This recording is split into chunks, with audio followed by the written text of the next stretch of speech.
Okay guys, we are going to try this again. And I'm going to try not to cry like a little emotional ass pussy. I'm sorry, I don't know why I cried in the last one. It was just, I don't know, man. It was real, bro. No, it this just, is, I don't know. I'm gonna try not to cry this time. The high points in my life, and I'm watching this video last, by the way. I said I won't get emotional, but because I might cry. I just love it here, you know. But I'm trying not to. People will just embrace me, and just feels like home, man. And Phillips Arena staff, my guys were there, Coach Ham, and everybody. So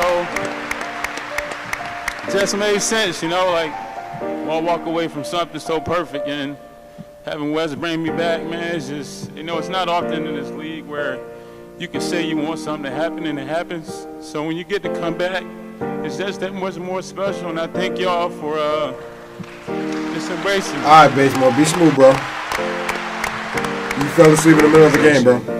Just thank you for giving me a chance. Thank you for oh shit, this is pretty new. This is a real new beginning for me, and I'm happy to share that, you know, with my loved ones.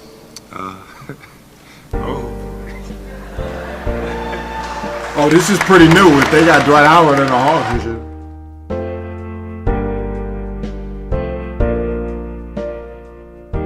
I'm standing here, and he's not.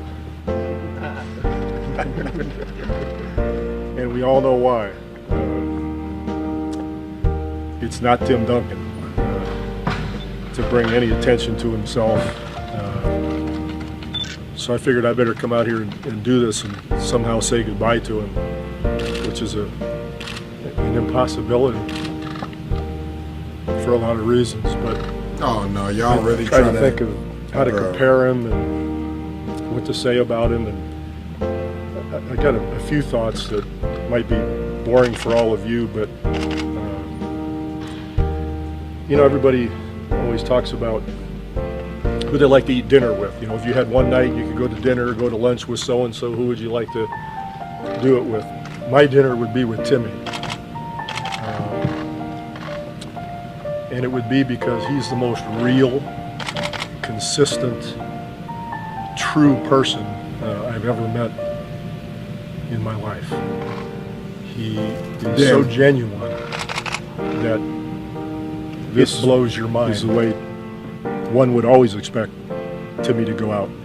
You know, he's the same person as far as his values and opinions of himself as the day he came in. I can still remember before his father passed away, looking at me in the eye and saying that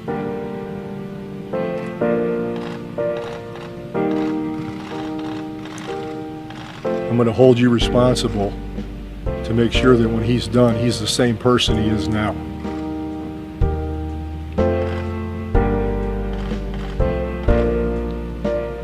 And in that respect, he is.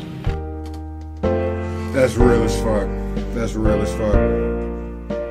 Ladies and gentlemen, it is my profound honor to present the 2014 Jimmy V Perseverance Award to Stuart Scott. Bro, y'all are really trying to make me cry, G. Y'all finna bring out Stuart Scott and shit, G. Rest in peace, Stuart Scott. When I first heard that I was going to be honored with this reward, the very first thing that I did was I was speechless, briefly. I've presented this award before. I mean, I've watched in awe as ᴇᴏ and Eric LeGrand and all these other great people grace this stage. And although intellectually I get it, I'm a public figure, I have a public job, I'm battling cancer, hopefully I'm inspiring. At my gut level, I really didn't think that I belonged with those great people.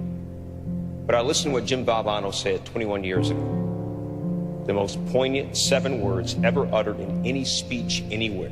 Don't give up. Don't ever give up. Those great people didn't.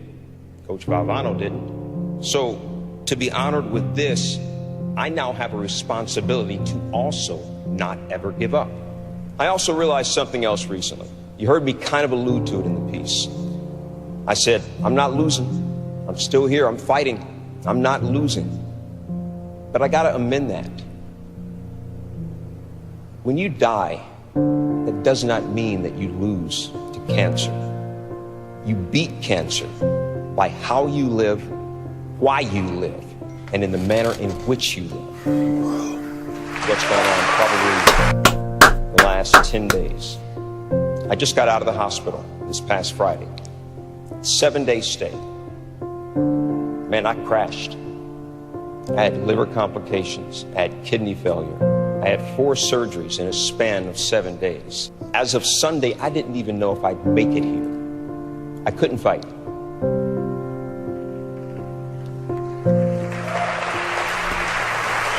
That's your words for it, bro. But doctors and nurses could.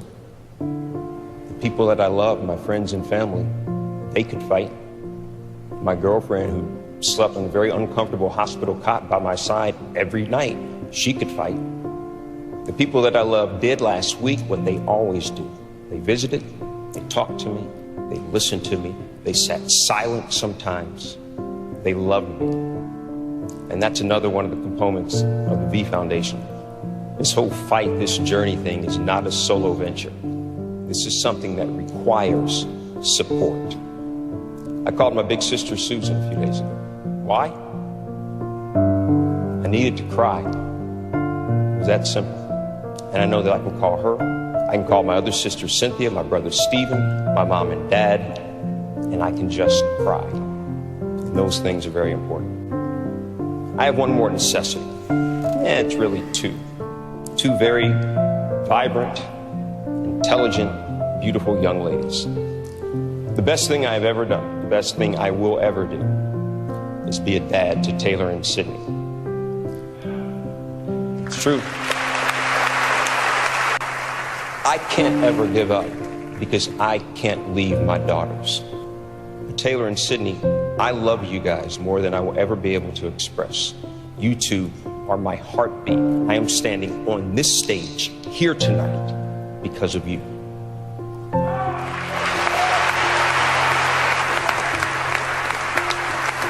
What the fuck, bro? I want to say thank you, ESPN. Thank you, ESPYs. Thank all of you. Have a great rest of your night and have a great rest of your life.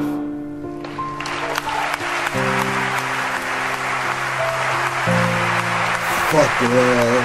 Rest in peace, Stuart Scott, bro.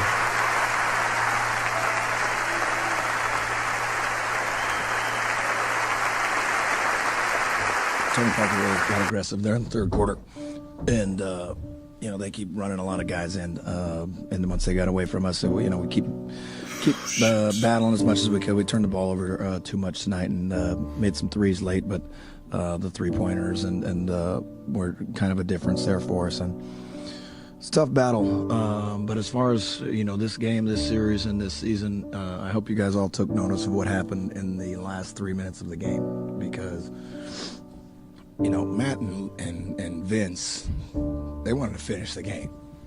And I think that's what Grizzlies basketball is about. Those guys are pros. And for what we've been through, I'd do anything for those guys. They've embraced every guy who came in, no matter what their history was. They cared about them. They tried to have them. These guys fought. And I can't tell you enough how proud I am of every guy that is in that locker room and has come through that locker room. This season's been hard. It's been really hard. And I could have quit. Could have not made the playoffs.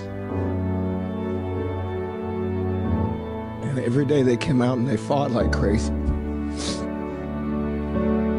This was not planned. So I hope as a community, and I know we do, we love our Grizzlies, we love on those guys, and wish them the best as they go forward in their career, and hopefully, a long time with us. And that's all I got today. Thank you for a great season. Alan Elliott, ShoreParksNJ.com. Over here. Oh, sir. shit. Besides coaches, are there any teammates that helped you along the way that helped you get to where you are today? Aaron McKee. Oh, shit. Aaron McKee. I mean,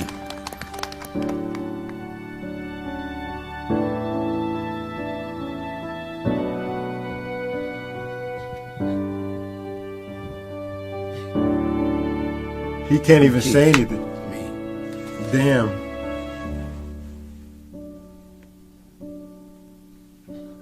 I mean, yeah, I mean, he was my teammate. Yeah, he was my teammate. But it was on another level. You know, I mean, he was my teammate, he was my friend. And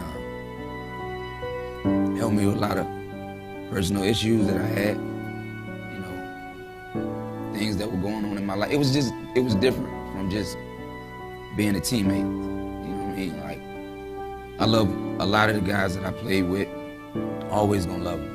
You know, I'm always gonna feel that way, you know, a certain way about Eric Snow and Theo Radcliffe. It's always gonna be that feeling. It's always gonna be that relationship. You know, it's never gonna go anywhere. But Aaron McKee was just like a different teammate that I had. You know, it was more than just basketball when it came to me and him. If they would have showed that after the Stuart Scott, I probably would have been in tears by now. Oh shit, not Kobe. Man! Guys, you know, it's, I can't believe how fast 20 years went by. Man, this is crazy. This is absolutely crazy. And, you know, to be standing here at center court with you guys, my teammates behind me, and appreciating all this, you know, the journey that we've been on. You know, we've been through our ups and been through our downs. And I think the most important part is that we all stayed together throughout. You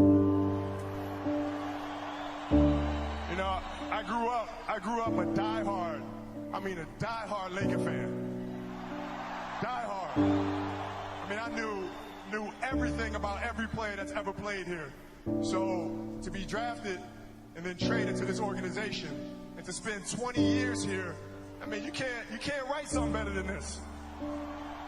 And I'm more proud of the fact that not about the championships, but about the down years, because we didn't run.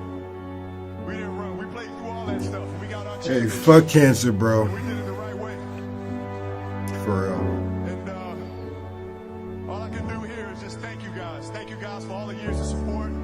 Thank you guys for all the motivation. Thank you for all the inspiration. I can't believe it's come to an end.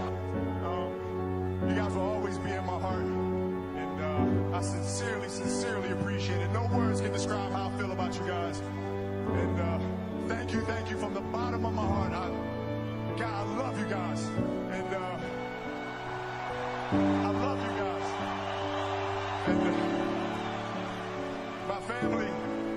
to my family, my wife Vanessa, my daughters Natalia and Gianna, you know, thank you guys for all your sacrifice.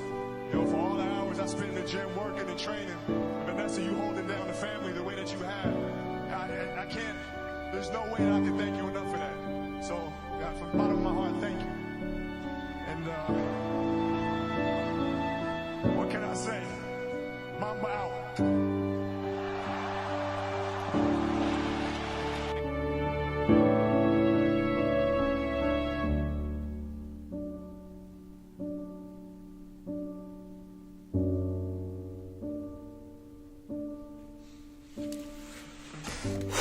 Okay.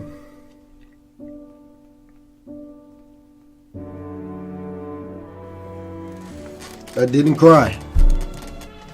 Oh man, I almost did, dude. That Stuart Scott, bro. I don't got too much to say, but that Stuart Scott really got to me. That almost made me cry. You know, I can feel that shit, man. That shit is really fucking sad. I've never seen that clip before either. Cancer is fucked up, bro. Cancer is what killed my grandpa, who I'm named after. Like, cancer, like, has affected a lot of people I know. Cancer touches almost every single family. I don't know, man. This shit is real. He was saying a lot of real ass shit up there. That was probably my favorite one. You guys don't let me know your favorite one. Tweet me more ideas, Instagram, comment them, all of that cool shit, man. I'm out of here. I think we gotta go do my name. Man, no more Kobe talk. I talk a lot of shit about Kobe, but Kobe really was my nigga, bro. Like, everybody who makes it to the end of the video, I was a Kobe fan before I was a LeBron fan. Like, for real, that's on everything I love, man. Gives ground. Oh my God. Oh my God.